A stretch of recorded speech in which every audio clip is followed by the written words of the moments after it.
पूरे chemical space में, क्योंकि यहाँ पर दो सेगमेंट अच्छा कर रहे हैं, एक तो केमिकल बास्केट और दूसरा रेफ्रिजरेंट गैसेस। तो ये दोनों ही सेगमेंट अच्छा कर रहे हैं, जिसके चलते हमें लगता है कि एसआरएफ जो है वो एक बहुत ही प्रॉमिसिंग प्ले रहेगा इस पूरी थीम के अंदर। और जहां तक कि आप देखेंगे पिछले 3-4 साल के केपेक्स का तो सबसे बड़ा केपेक्स भी एसआरएफ ने ही किया है। तो ये जो अभी शॉर्टर टर्म में थोड़ा ग्लोबल वोलेटिलिटी है या ग्लोबल स्लो डाउन हमें देखने को नजर आ रहा है, उसका इम्पैक्ट प्लस रॉ मटेरियल के प्राइसेस में काफी वोलेटिलिटी थी, तो जिसकी वजह से हाई कॉस्ट इन्वेंट्री सभी के पास पड़ी थी, तो ये कहीं ना कहीं मार्जिन को इम्पैक्ट कर रहा है। बट ये मुझे लगता है कि 1 से 2 क्वार्टर का फिनोमिना है और उसके बाद एक बढ़िया रिकवरी आपको स्पेस में नजर आएगी। तो एक पैकिंग ऑर्डर में देखें तो एसआरएफ, नवीन फ्लोरिन, ये दो स्टॉक जो है हमें फ्लोरिन बेस्ड केमिस्ट्री के अंदर काफी अच्छे लगते हैं।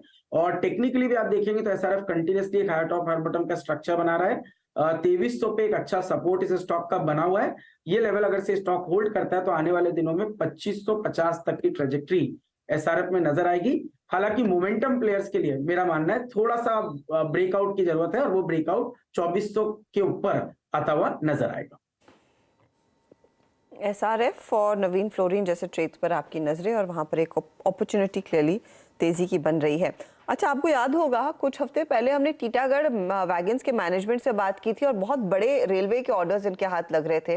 दरअसल रामकृष्ण फोर्जिंग और टीटागढ़ को मिलकर दरअसल इनके जेवी को भी एक साइजेबल ऑर्डर हाथ लगा और दोनों स्टॉक्स में अब अच्छा एक्शन बनता दिखाई दे रहा है। इनफैक्ट टीटागढ़ वैगन्स एक बार फिर 52 वीक हाई पर ट्रेड करता हुआ दिखाई देगा और रामकृष्ण फोर्जिंग्स में भी 7% तक के गेन्स बनते दिखाई दिए हैं। ये भी अपने न्यू हाइस पर 52 वीक हाई पर ट्रेड कर रहा है। महेश्वरी जी, दोनों स्टॉक्स पर आपकी क्या कोई कवरेज है, क्या अपॉर्चुनिटी रहेगी?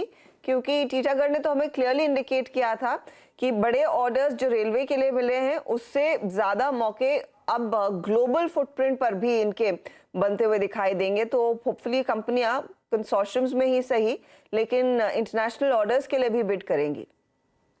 जी बिल्कुल, मैं आपकी बात से सहमत हूँ कि ये जो भी कंपनियां हैं इंडिया की वो अब ग्लोबल हो रही हैं और काफी कुछ बिजनेस इनको अफ्रीका या साउथ ईस्ट एशियन कंट्रीज की तरफ से भी मिल रहा है।